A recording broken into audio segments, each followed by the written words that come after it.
So last night was the third annual Tom Bombadil party at the Mead Hall, and due to unforeseen circumstances, I spent the night in the hill of a Barrow Wight, and I am nursing what can only be described as a hangover of Morgoth proportions.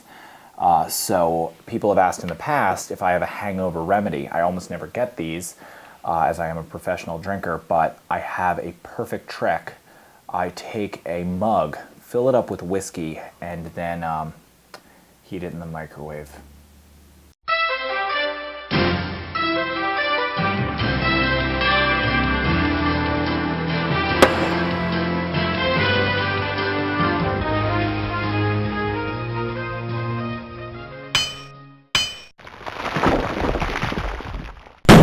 Welcome to Ask the Meadmaker, where I, Ricky the Meadmaker, answer your questions about mead making, mead drinking, mead brewing, and really any question you're willing to send to me. Our first question comes from William, and I have two answers to it. He wants to make a pumpkin mead, and he wants to know if I have any advice, and the answer is, no I don't! I will not make a pumpkin mead, and it's not for the reason you are thinking, unless you've read my article about why I will never make a pumpkin mead. The reason is not that I dislike pumpkin beers. I actually don't mind them. There are two that I really like that are very good. One of them is a sour from Hermit Thrush.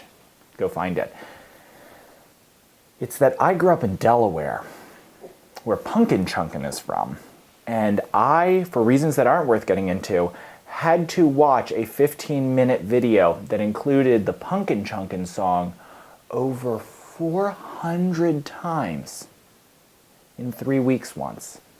So, no, I don't personally have any advice, but he wants to make a beverage that has harvest spices in it, which I do have advice about. Go check out our recipes online, and we have a whole article about using spices in mead.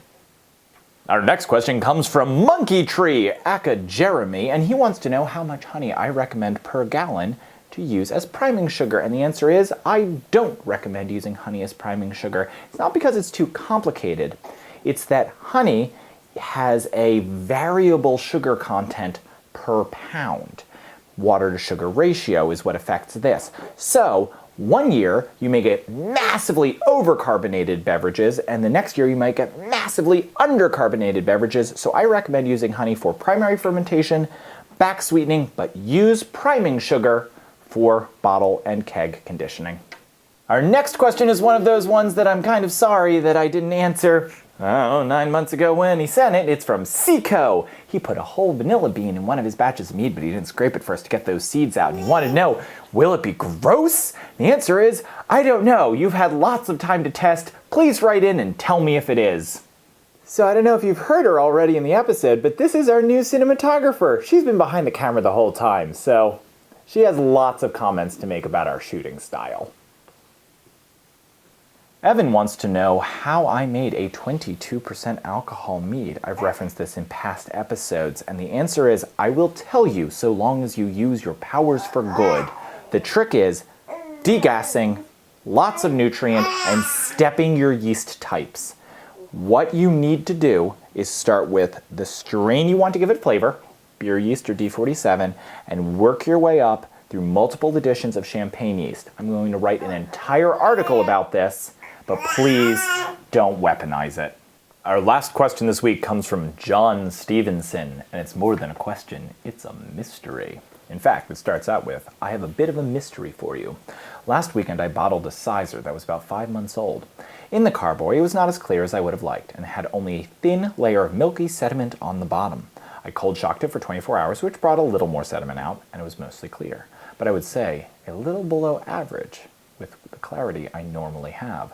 The mead tasted good, so I racked it into my bottling bucket, and back sweetened recipe was included, you guys don't need this, and then bottled it. After about 2 hours, every bottle had about a half-inch thick layer of sediment at the bottom, but the rest of the bottle was very clear. Probably the clearest batch I have ever made. The clear mead tastes great, and even the milky sediment, when drunk, isn't half bad. Why didn't the sediment fall out of the solution before? Did the sweetening act as a clarifying agent somehow? Is this evidence that I should use a clarifying agent? From John from Georgia. The answer is, there is a chance that your honey acted as a clarifying agent. And the reason for this is all different honeys have different levels of protein. and protein has a certain charge. Particulates left in solution have a different charge, and theoretically, adding the complex bundle of chemicals that is honey could bond them together, because this is essentially how clarifying agents work. Some have a negative charge, some have a positive charge, and they zip together because they're heavier than water. They grab onto your hazy bits and pull them out of solution. So probably that sediment that didn't taste half bad is some of the best parts of honey. So there you go. It is a chance, or it could have been dumb luck, or it could have been any number of other things. But that is our last question this week, because our cinematographer just had a meltdown on the set, and Ricky, word of the week, Ricky, is off taking care of her again. God, he's so good with babies. Anyway, that's our last question. Keep sending them, and I'll get to them as soon as possible. Cheers.